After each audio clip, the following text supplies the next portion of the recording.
The ranking members behind me that are here today to discuss the letter that we are sending to Speaker Pelosi requesting that HRES 109, the Green New Deal, actually has hearings in their committees.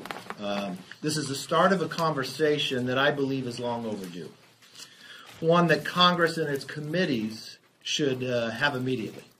Congressional committees are where ideas like the Green New Deal should be debated. Only through the scrutiny of the legislative process can the American people get a true sense of how these proposals and sound bites translate into actual policy. We know so far that the Green New Deal proposals would control nearly every element of our lives, from our travel to home ownership to what agriculture we could actually even grow. And this is just the start.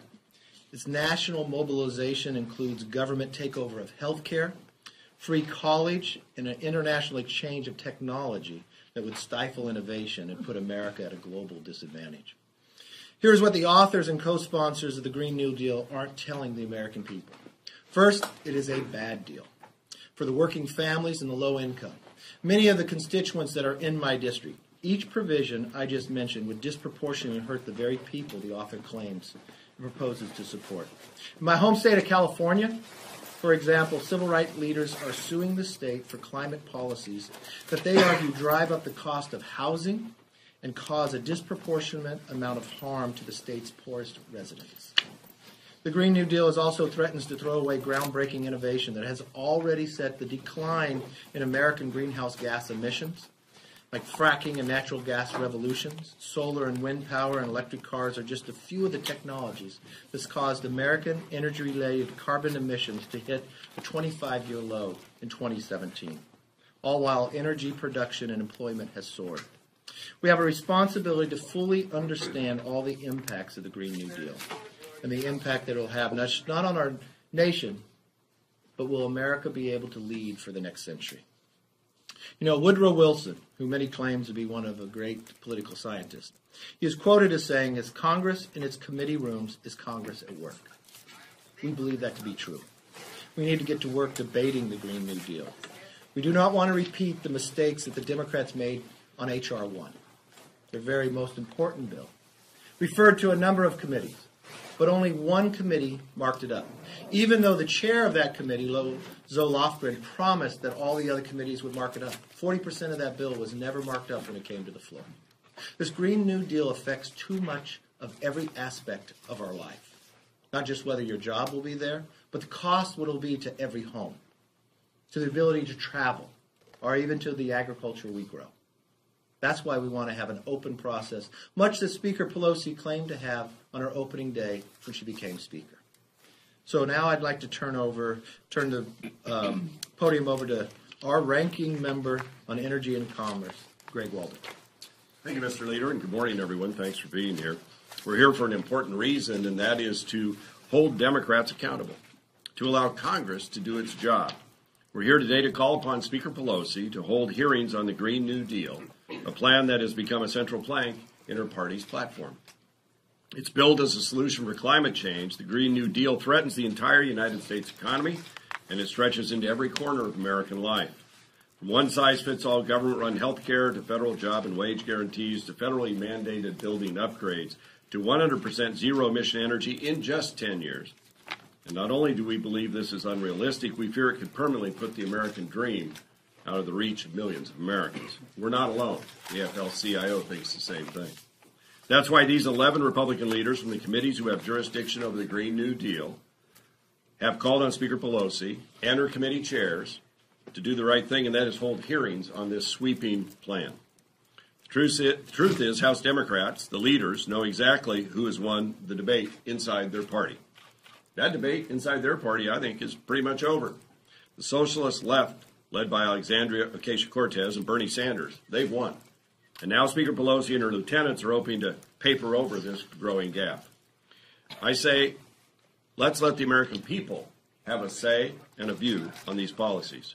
How Democrats should stand behind their proposals and give the American people the chance to learn what they're really about.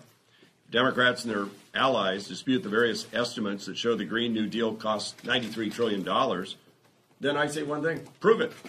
Let's see your numbers. Let's hold hearings. Let's pull the curtain back and see where the Socialist Democrats stand and how American people might feel about a 22% increase in their energy costs. Frankly, House Democrats, I think, are afraid to have this debate in public and in the committees, because they know the sensible resolutions and proposals that Republicans are put forward are better. We're all about innovation, conservation, adaptation, and preparation. We've been about it in the Energy and Commerce Committee, certainly in the last Congress, and passed multiple bills that actually help lead to reductions in carbon emissions and more affordable energy, not only for us, but cleaner energy for the world. We want clean air, clean water, environmental protection, but those things do not have to be achieved at the expense of American workers, prosperity, and our own national security. Vibrant energy sector competition and innovation have already produced significant carbon emission declines in the United States, whereas emissions around the world, frankly, continue to rise, particularly in China and India. So, Speaker Pelosi, please direct your committee chairs to hold hearings on this legislation. Republicans are ready and willing to continue to have serious solutions-oriented discussions about how to protect our environment and how to advance America's prosperity. So we hope you'll hold hearings and do so soon. With that, I would welcome the chairman, the former chairman of the Resources Committee, the future chairman in exile of the Resources Committee, Mr. Fisher. Thank you. I appreciate the opportunity of being here. For many people who live in the West, but also in rural and urban areas, the ideas behind the Green New Deal are tantamount to genocide. That may be an overstatement, but not by a whole lot. The genesis of this concept is really coming from Easterners who live in an urban setting and have no view of what it's like in the rest of America. When they judge distance not in miles but in subway stops, you realize there is something that needs to be discussed with this particular process. Now, in our Resource Committee, Mr. Graves in Louisiana over there introduced a proposal to our rules that would require any discussion that we would have in that committee to also analyze the impact of finances and economic impacts on that particular proposal. One of the, it was a humble request, but one of the Democrat freshmen that's on our committee said the following. I want to quote him exactly here. He said, as these discussions happen, I think you bring out a really good point. Not only that some of the costs and how they affect industries and businesses, but even in the costs and how they affect people, their utility bills, and what's going to happen. Then he went on further. I think we have to be very mindful of people, their jobs, their ability to pay their bills, because of the changes that we make. And this is a discussion that should always be had. We shouldn't just be speaking in the theoretical. So this is very, very important, and I hope that we continue to have this conversation because I think it's one worth having. Then they went on to defeat the proposal, ironically. But nonetheless, what he said is spot on and it's accurate. So we're calling on the majority party, the current, hopefully short-lived majority party, to have serious discussions in all of the committees of jurisdiction in their areas of jurisdiction. I realized in my committee, the last climate change hearing, the discussion points were opioid addiction and concussions in the NFL. I'm sure you can find some nexus somewhere to that. That's not what we're talking about, not just hearings to check the box. If you're going to take this seriously, then we want to have serious discussions, and every ranking member down here has a committee that has a jurisdictional nexus and should be part of that. So we definitely call, if you're going to go forward with this theoretical idea, let's come up and actually discuss what the details are. And with that, I'd like to introduce another one of my Western colleagues who has the area of what happens to rural America, Mr. Conlon. Thanks, Rob. It seems that our Democrat majority is most interested in doing the bidding of the extreme environmentalist groups with blatant disregard for the impact it will have on our farmers, ranchers, and rural Americans. Either the proponents of the new Green Deal don't grasp the consequences of these policies that they will have on agriculture in rural America, or the cynic would say they simply don't care. Just 3 months ago, the 2018 Farm Bill was signed into law, a 5-year comprehensive reauthorization act covering farm, conservation, and nutrition policy in our country. It was completed after 2 years of work by the committee. The process included listening sessions across the United States, more than 100 hearings, and bipartisan discussion and collaboration between members on the committee. The Farm Bill protects farm and forest lands and assists producers in voluntary practices that sequester carbon, reduce pollution and greenhouse gas emissions, preserve farmland, and improve the energy efficiency of farming practices while providing America with abundant and affordable food and fiber. In contrast, this new Green Deal aims to uproot the basic underpinnings of our farming and manufacturing, energy, and transportation systems and require changes of marginal and unknown benefit that come at great expense to the average taxpaying American citizen and business. This or any other similarly extreme proposal must have thorough public scrutiny before Congress takes any additional action. There's a lot that we don't know about the Green Deal, but however, there's a lot that we do know. We know that in rural America, rural Americans travel further distances, have higher energy costs, and have lower medium incomes than urban Americans, making them least able to shoulder the new burdens of this new Green Deal. The same applies to rural jobs like manufacturing and small rural businesses that have a harder time adapting to any new green technology. We also know that U.S. agriculture uses a tiny percentage of energy consumed in the United States, but that the changes proposed in the new Green Deal would have significant implications for the ability of U.S. agricultural system to continue to meet demands of fresh, safe, and affordable food both here in the United States and around the world. And while they're already walking back such silly plans as to regulate or eliminate noxious odors coming from cows, the proposal is completely out of touch and ignores the technological advances made by the agricultural section over the last 30 years, including doubling agricultural production, reducing energy use by 30%, while not increasing greenhouse gas emissions. And most of all, we know that U.S. farmers and ranchers are best stewards of our rural land and that they accomplish these gains voluntarily and through ingenuity. I'm very supportive of working to improve our environment. I'm also very supportive of working to improve rural infrastructure. And I'm supportive of doing everything we can for all of U.S. farms, 98% of which are family-owned. But I cannot support attempts to foist additional regulations on the backs of our farmers and ranchers, certainly without additional scrutiny and hearings by the committees of jurisdiction. Madam Speaker, please instruct your committee chairs to have the hearings necessary to ferret out this new Green Deal. And I now ask Sam Graves, ranking member of the Transportation Infrastructure Committee. Thanks, everyone. I appreciate this opportunity. From a transportation standpoint, if you look at the Green New Deal, it's literally fantasy land. It's fantasy land proposal. This idea that we're going to eliminate aviation in the United States it's ridiculous if you think about it. If you're saying that aviation is not necessary in the United States, and you're also saying that the 11 million jobs that aviation creates are also unnecessary. And then you think about the idea that we're going to replace aviation with high-speed rail, which has yet to work in the United States. And all you have to do is look to California to see what the high-speed rail proposal out there, what happened with it. It collapsed. The proposal is done simply because of the extraordinary cost associated with putting this together. Now, if you want to talk about the alternatives, and this is one of the things that a lot of folks, particularly from the East Coast urban areas, fail to understand when it comes to alternatives. If you're taking your kids to school or you're going to work, that's one thing, to get an electric car or an alternative fuel car. But if you're moving products and goods across this country, there is no alternative. There's no alternative for the jet engine. There's no alternative for a diesel engine, high horsepower, in a barge tug. You can't plug the barge in tonight and run it up the river tomorrow. There's no alternative. There's no alternative right now for pulling large trains full of goods across this country. There's no alternative for cargo ships running goods across our oceans. There just simply isn't an alternative, and that's pure commerce. That is absolute commerce, and we have to do everything we can to make sure that it doesn't upset the balance in the United States and completely collapse our economy as a result. Now I'll turn to Representative Lucas. A little taller. Thank you, Sam. And thank you, Leader for McCarthy, for putting this together. In addition to my job of being the ranking member of the Space and Technology Committee, I represent the good folks of the 3rd District of Oklahoma. And addressing climate change, impact on them, and ensuring that we keep energy prices competitive so we can protect our jobs and promote economic growth is a big part of my responsibility.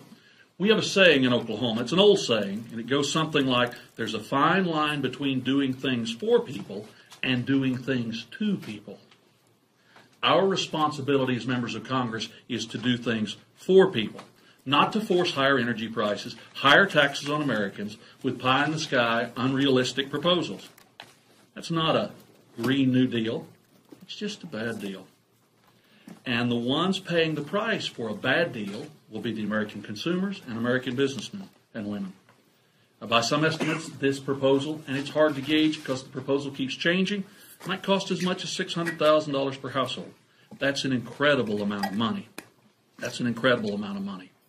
Our responsibility on the Science Committee should be focused on how do we use research, technology transfer, innovative programs to address the issues that are important out there to our folks. Batteries that store energy from intermittent power sources, advanced nuclear reactors, carbon capture. But the bottom line remains, as my colleagues have stressed so accurately, this new Green Deal, the vague document that we're trying to assess, we won't know until it goes through regular congressional order. That's hearings in all of the affected committees, so we can get to the facts, so that we can determine the validity or lack of validity of the policy proposals. And ultimately, that determines what it does to our people back home. We're here for the folks back home. Remember, we're here to do things for people. There may be people in this place who are here to do things to people, but that's not us. And with that, I turn to my colleague, the ranking member of the Financial Services Committee from North Carolina, Mr. McHenry. Thank you. Thank you, Gigantor, for yielding. Price you pay for being free. That's right. So I'm glad Sam Graves and I kind of sandwiched in. Anyway, so I'll skip forward. Look, I think what is happening in our climate is an important discussion for us to have as policymakers, as Americans. It's an important conversation we should have globally. There are important things that we should be doing to improve the efficiency of everything we use and to reduce harmful greenhouse emissions. Those are the things that we should be working on in a bipartisan way and using innovation and technology. But what we have before us is called the Green New Deal. It is no deal at all for the American taxpayer and for the average American. It hurts the very people that it's intended to help, and it hurts people in every single state in this nation. So let's focus on the House Financial Services Committee in the jurisdiction I'm working in. The Green New Deal requires every single housing unit in America meet a new energy and water efficiency standard with zero emissions. So let's unpack what that costs. So we have roughly 130 million households in America. And the Green New Deal would cost each one of these households between $13,000 and $34,000 to upfit or retrofit this housing stock. This is the housing stock in America is the median age is 36 years for this housing stock. So that's a lot of money when you're talking about the whole of our housing stock. But if you just look at HUD-owned and directly subsidized housing, that's 5 million units. So let's apply that for what that would mean in direct government outlays to retrofit those 5 million HUD-subsidized units. It would cost between $66 billion and $172 billion. That is larger than the whole of HUD's budget since its inception. So these numbers are staggering, and the impact it has on the American people is real, and it's negative. We should be having a substantive conversation of the things that we should be doing in a bipartisan way to achieve outcomes. On this matter, though, on housing, we put it to a vote last week in the House Financial Services Committee. Sean Duffy from Wisconsin offered the amendment that is the direct verbatim piece of housing applied to House Financial Services Committee, and it was unanimously voted down. In fact, the chair of the committee called it an unserious offering of an amendment. It's a very serious consequence, though. If we allow this harmful policy to be put in place, it will have a harmful effect on affordable housing and a harmful effect especially on those that are on the margins. So with that, I yield to Garrett Graves of Louisiana. Thank you. I want to thank the authors of the Green New Deal for brainstorming and throwing out concepts to help improve our environment, to help bring down energy costs, to help to raise wages and provide better job opportunities for all Americans. Because you know what? Those are objectives that I share. But I think it's important to dig in to the proposal that was actually put on the table. When you actually look at it and you dig into it, it resembles more of a political memo that was accidentally converted into legislation, or some type of utopian grammar school exercise that was accidentally turned into legislation. When you look at the objectives, look at what has actually been accomplished by Republicans and by a Republican majority. You want to talk about raising wages, look at what we did in regard to helping to level the playing field for American workers, for American businesses across the globe, and look at how we reduced unemployment to record levels. Look at how we raised wages to record levels. Look at how we provided nearly unprecedented job opportunities, employment opportunities for all Americans. Those are the strategies. Revising our tax code, helping to modernize our regulations. Those are the strategies that provide opportunities for Americans. As has been noted, this package is estimated to cost perhaps $93 billion. Trillion dollars. $93 trillion. We add to that the $30+ trillion Medicare for all, the $22 trillion debt this nation has today. $450,000 per man, woman, and child in this nation. We need to unpack this. We need to have hearings. We need to have discussions. I've heard Democrats over and over again accuse Republicans of denying science, as Chairman Bishop noted. There's another type of science that's being denied here, and it's called economic science. Economic science is being denied. My home state of Louisiana, we have the lowest energy rates in the nation. Look at the states that are advocating or proposing this Green New Deal concept. Those are the states that have the highest electricity bills in the country. Is that the model that we want to replicate? Moving in a direction of Obamacare, where we were told that government intervention in healthcare was going to reduce costs, and we've seen the complete opposite. Is that the model that we want to replicate? The Green New Deal has a credibility gap. There are clear strategies that have been accomplished by Republicans that clearly achieve the objectives that are identified in the Green New Deal, but it is a very different path to that success than we've seen in this deal as proposed. Thank you. Take one quick question, because I only got 40 to go. So I read that you were on an airplane back and reading some article about AOC. Just wondering, she's clearly the champion of the Green New Deal. Is this part of a strategy to target her? She's asserted that Republicans are obsessed with her. Are Republicans obsessed? No, it's interesting. I was on my phone going through as I was flying into D.C. up from New York. It was when Omar, the leadership, talked about doing a resolution against the anti-Semitic comments that Omar had made. And I think it was Politico that said something that referring to whether the article would come up. So I was reading all the different articles. A former Obama administration employee felt to look over my phone and thought it was interesting that I was reading articles about politics and what was coming up on the floor. But he rephrased it to it was an AOC article. It wasn't I think it had AOC in it, but it was just reading up. Last question, I got to go. Yep. Could you identify the most significant piece of climate legislation that House Republicans are working on right now? There's a number of them introduced.